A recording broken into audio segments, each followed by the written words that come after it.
আসসালামু আলাইকুম। আপডেট বাংলা সংবাদে আপনাকে স্বাগত। শুরুতেই শিরোনাম, পরে বিস্তারিত। গণভবনের দরজা খোলা, আন্দোলনকারীদের সঙ্গে বসতে চাই বলল প্রধানমন্ত্রী। এদিকে উত্তাল সায়েন্স ল্যাব, শিক্ষার্থীদের মিছিল, স্লোগান। এছাড়া সরকারের সাথে আলোচনায় বসার পরিকল্পনা নেই বলল সমন্বয়ক নাহিদ। আরও থাকছে অসহযোগ আন্দোলন সফল করতে সমন্বয়কদের 15 নির্দেশনা।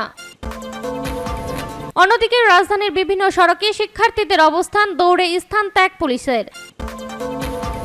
এবং সর্বশেষ জানিয়ে দেব, কুমিল্লায় আন্দোলনকারী ও আওয়ামী লীগের নেতাকর্মীরা মুখোমুখি অবস্থানে। শিরোনাম শুনছিলেন, এবার বিস্তারিত। তার আগে ভিডিওটিতে একটি লাইক, কমেন্ট, শেয়ার করে সবাইকে দেখার সুযোগ করে দিতে বিশেষ অনুরোধ রইল। গণভবনের দরজা খোলা, আন্দোলনকারীদের সঙ্গে বসতে চাই বলল প্রধানমন্ত্রী। দেশের চলমান পরিস্থিতিতে বৈষম্য বিরোধী ছাত্র আন্দোলনের সমন্বয়কদের সঙ্গে বসার আগ্রহ প্রকাশ করেছেন প্রধানমন্ত্রী শেখ হাসিনা। শনিবার গণভবনে পেশাজীবী সমন্বয়ক পরিষদের কেন্দ্রীয় নেতৃবৃন্দের সঙ্গে বৈঠকে এই আগ্রহের কথা জানান তিনি বলেন, গণভবনের দরজা খোলা, কোটা সংস্কার আন্দোলনকারীদের সাথে আমি বসতে চাই, তাদের কথা শুনতে চাই। কোটা সংস্কার আন্দোলন ঘিরে কোনো সংঘাত চাই না বলে জানান প্রধানমন্ত্রী। কোটা সংস্কার আন্দোলনে গ্রেপ্তার শিক্ষার্থীদের মুক্তি দেওয়ার নির্দেশ দিয়ে শেখ হাসিনা বলেন, প্রতিটি হত্যাকাণ্ডের বিচার করা হবে। প্রধানমন্ত্রী বলেন, বিশ্ববিদ্যালয়, স্বায়ত্তশাসিত প্রতিষ্ঠান ও সরকারি প্রতিষ্ঠানে প্রস্তাবিত প্রত্যয় পেনশন ব্যবস্থা বাতিল করা হয়েছে। উত্তাল সায়েন্স ল্যাব, শিক্ষার্থীদের মিছিল, স্লোগান। রাজধানীর সায়েন্স ল্যাব মোড়ে বিক্ষোভ মিছিল শুরু করেছে শিক্ষার্থীরা। তাদের পাশাপাশি বিক্ষোভে অনেক অভিভাবকের যোগ দিতে দেখা গেছে। এ সময় মিছিল, স্লোগানে উত্তাল হয় সায়েন্স ল্যাব। শনিবার 3রা আগস্ট দুপুরে তারা বিক্ষোভ শুরু করে বিভিন্ন স্লোগান দিতে শুরু করেন। সারা দেশে ছাত্র নাগরিকদের শান্তিপূর্ণ আন্দোলনে হামলা করে খুনের প্রতিবাদ ও 9 দফা দাবিতে বৈষম্য বিরোধী ছাত্র আন্দোলনের ব্যানারে তারা বিক্ষোভ মিছিল করেছে। এ সময় শিক্ষার্থীরা স্লোগান দেন, আমার ভাই কবর, খুনি কেন বাহিরে, justice justice, we want justice, দিয়েছি তো রক্ত, আরো দেব রক্ত, স্বৈরাচারের গদিতে আগুন জ্বালো একসাথে, জ্বালারে জ্বালো, আগুন জ্বালো, বুকের ভিতর অনেক ঝড়, বুক পেতেছি গুলি কর। এদিকে সকাল থেকে সায়েন্স ল্যাব মোড়ে পুলিশ সদস্যরা সতর্ক অবস্থান নিয়েছে। তবে আওয়ামী লীগ ও তাদের অঙ্গ সংগঠনের কাউকে এই এলাকায় অবস্থান করতে দেখা যায়নি।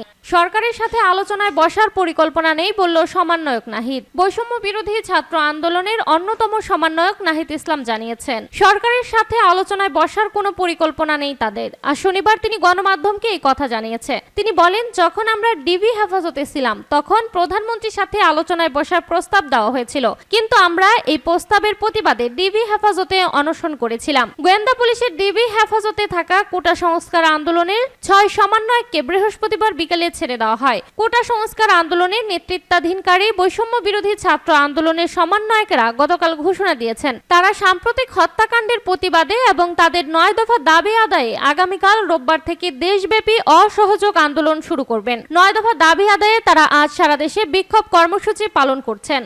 অসহযোগ আন্দোলন সফল করতে শিক্ষার্থীদের 15টি নির্দেশনা। কোটা সংস্কার আন্দোলনের প্ল্যাটফর্ম বৈষম্য বিরোধী ছাত্র আন্দোলন আগামীকাল রোববার থেকে অনির্দিষ্ট কালের জন্য সর্বাত্মক অসহযোগ আন্দোলনের ডাক দিয়েছে। আন্দোলনের সমন্বয়ক আসিফ মাহমুদ শুক্রবার রাতে ফেসবুক পোস্টে সারা দেশে ছাত্র নাগরিকের শান্তিপূর্ণ আন্দোলনে হামলা করে খুনের প্রতিবাদ ও 9 দফা দাবিতে এই আহ্বান জানান। তবে শনিবার সকালে তিনি আরেকটি পোস্টে আবারও ঘোষণা দেন, অসহযোগ আন্দোলন কিন্তু গান্ধীবাদীটা নয়, 71-এর মার্চেরটা। বিস্তারিত কার্যক্রম আজকেই চলে আসবে।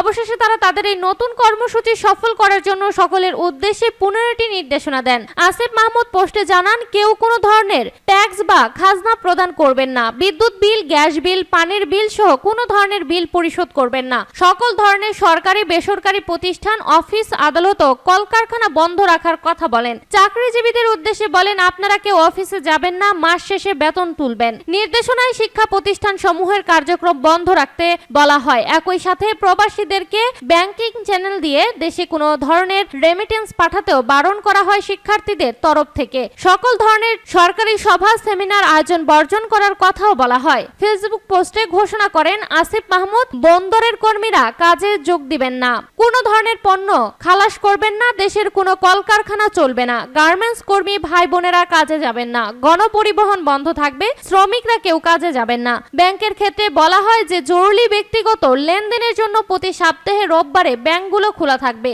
দেশ থেকে যেন একটি টাকাও পাচার না হয়, সকল অফশোর ট্রানজাকশন বন্ধ থাকবে। চলমান আন্দোলনে পুলিশ সহ অন্যান্য আইনশৃঙ্খলা রক্ষাকারী বাহিনীর সাথে শিক্ষার্থীদের বারবার সংঘর্ষ হয়। তবে শিক্ষার্থীরা তাদের উদ্দেশ্য আন্দোলনে একাত্মতা পোষণ করার আহ্বান জানান। তিনি বলেন, পুলিশ সদস্যরা রুটিন ডিউটি ব্যতীত কোনো ধরনের প্রোটোকল ডিউটি, রাইট ডিউটি ও প্রোটেক্ট ডিউটিতে যাবেন না। শুধুমাত্র থানা পুলিশ নিয়মিত থানার রুটিন ওয়ার্ক করবে। বিজিবি ও নৌবাহিনী ব্যতীত অন্যান্য বাহিনী ক্যান্টনমেন্টের বাইরে ডিউটি পালন করবে না। বিজিবি ও নৌবাহিনী ব্যারাক ও কোস্টাল এলাকায় থাকবে। তারা আমলাদেরকে সচিবালয়ে যেতে বারণ করেন। জেলা প্রশাসন বা উপজেলা কর্মকর্তাদের উদ্দেশ্যে বলা হয়, নিজ নিজ কার্যালয়ে যাবেন না। এগুলোর বাইরে রেস্টুরেন্ট, সকাল প্রকার বিলাস দ্রব্যের দোকান যেমন শোরুম, বিপণী বিতান, হোটেল বন্ধ রাখার আহ্বানও করেন তারা। তবে হাসপাতাল, ফার্মেসি, জরুরি পরিবহন সেবা যেমন ঔষধ ও চিকিৎসা সরঞ্জাম পরিবহন, অ্যাম্বুলেন্স সেবা, ফায়ার সার্ভিস, গণমাধ্যম, নিত্য প্রয়োজনীয় দ্রব্য পরিবহন, জরুরি ইন্টারনেট সেবা, জরুরি ত্রাণ সহায়তা এবং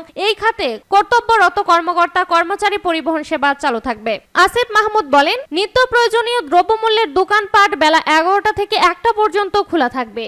রাজধানীর বিভিন্ন সড়কে শিক্ষার্থীদের অবস্থান, দৌড়ে স্থান ত্যাগ পুলিশের। কোটা সংস্কার আন্দোলনের প্ল্যাটফর্ম বৈষম্য বিরোধী ছাত্র আন্দোলন শুক্রবার নতুন কর্মসূচি ঘোষণা করে। শনিবার সারা দেশে বিক্ষোভ মিছিল ও রোববার থেকে সর্বাত্মক অসহযোগ আন্দোলনের ডাক দিয়েছে তারা। এর অংশ হিসেবে রাজধানীর সায়েন্স ল্যাব মোড়ে অবস্থান নিয়ে বিভিন্ন স্কুল কলেজের শিক্ষার্থীরা বিক্ষোভ করেছে। শনিবার দুপুর 12টার দিকে তারা সেখানে অবস্থান নেয়। এ সময় 9 দফা দাবি জানিয়ে স্লোগান দিতে দেখা যায় তাদের। সেখানে 2 শতাধিক শিক্ষার্থী রয়েছে। এছাড়াও বিপুল সংখ্যক পুলিশ সেখানে আছেন। অবরোধের কারণে নিউ মার্কেট থেকে মিরপুরের দিকে যাওয়ার রাস্তা সচল আছে, তবে বিপরীত দিক থেকে আসা গাড়ি ঘুরিয়ে দেওয়া হচ্ছে। পূর্ব ঘোষণা অনুযায়ী রাজধানীর আফতাবনগরের ইস্ট ও ওয়েস্ট ইউনিভার্সিটির সামনে অবস্থান নিয়েছে শিক্ষার্থীরা। তার পাশে আফতাবনগর গেট থেকে প্রধান সড়কের মুখে আইনশৃঙ্খলা বাহিনীকে অবস্থান নিতে দেখা যায়। সকাল 10টা থেকে বিশ্ববিদ্যালয়ের সামনে শিক্ষার্থীরা আসতে শুরু করেন। এ সময় তাদের হত্যাকারীদের বিচার ও সরকারের পদত্যাগ চেয়ে স্লোগান দিতে দেখা যায়। বেলা বাড়ার সঙ্গে সঙ্গে ব্ল্যাক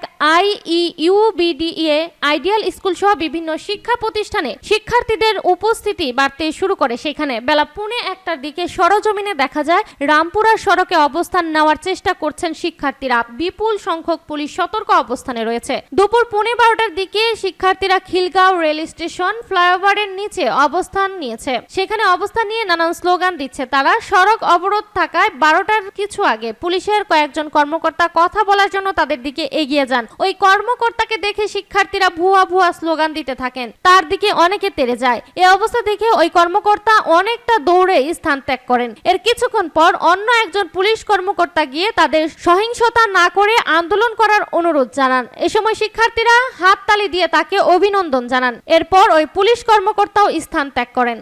কুমিল্লায় আন্দোলনকারী ও আওয়ামী লীগের নেতা কর্মীরা মুখোমুখি অবস্থানে। কুমিল্লায় পূর্ব ঘোষিত কর্মসূচি অনুযায়ী জেলা স্কুলের সামনে বিক্ষোভ ও গণমিছিল শুরু করেছে শিক্ষার্থীরা। আর শনিবার সকালে শুরু হওয়া এই কর্মসূচির একই সময়ে আওয়ামী লীগ ও যুবলীগের নেতা কর্মীরা স্টেডিয়ামের সামনে অবস্থান নিয়েছে। ফলে উভয় পক্ষ মুখোমুখি অবস্থান নেওয়ায় উত্তেজনাকর পরিস্থিতির সৃষ্টি হয়েছে। প্রত্যক্ষদর্শী ও আন্দোলনকারীরা জানান, আজ সকাল 10টার দিকে কুমিল্লা জেলা স্কুল প্রাঙ্গণে বিক্ষোভ মিছিলের জন্য জড়ো হতে থাকেন শিক্ষার্থীরা। এক পর্যায়ে জেলা স্কুলের গেটে তালা ভেঙে ছাত্রছাত্রীরা ভেতরে ঢুকে পরে বিক্ষোভ মিছিল নিয়ে নগরের কান্দিরপাড় এলাকায় যেতে চাইলে আওয়ামী লীগ ও অঙ্গ সংগঠনের নেতাকর্মীরা নিউ মার্কেট এলাকায় জড়ো হন। ফলে শিক্ষার্থীরা আবার জেলা স্কুলের সড়কের সামনে অবস্থান নিয়ে গণমিছিল ও বিক্ষোভ সমাবেশ শুরু করেন। এ সময় তাদের বিভিন্ন স্লোগান দিতে শোনা যায়। তাদের উল্লেখযোগ্য কিছু স্লোগান হলো, আমার ভাইয়ের রক্ত বৃথা যেতে দেব না, উই ওয়ান্ট জাস্টিস, লেগেছে রে লেগেছে, রক্তে আগুন লেগেছে, জেগেছে রে জেগেছে, ছাত্র সমাজ জেগেছে। যে কোনো ধরনের বাধা দিয়ে কর্মসূচি পালন করতে না দেওয়া হলে এর পরিণাম ভালো হবে না বলে হুঁশিয়ারি দিয়েছে শিক্ষার্থীরা। এদিকে শিক্ষার্থী ও আওয়ামী লীগের নেতাকর্মীদের মুখোমুখি অবস্থানের কারণে কান্দিরপাড় ঈদগাহ সড়কে যানবাহন চলাচল বন্ধ হয়ে যায়। পরে বেলা 11:15টার দিকে গণমিছিলে যোগ দিতে কুমিল্লা নগরীর পুবালি চত্বরে হাজির হতে থাকেন আন্দোলনকারীরা। এ সময় ছাত্রলীগ ও যুবলীগের নেতাকর্মীরা শিক্ষার্থীদের ধাওয়া দিয়ে ছত্রভঙ্গ করে দেয়। এই প্রতিবেদন লেখা পর্যন্ত আজ দুপুর 12টায় জেলা স্কুলের মোড়ে শিক্ষার্থীরা বিক্ষোভ করছিলেন। ওই সময় কুমিল্লা পুলিশ সুপারের বাংলোর সামনে অবস্থান নেয় পুলিশ। এদিকে শিবির কর্মী সন্দেহে এক আন্দোলনকারীকে আটক করেছে পুলিশ।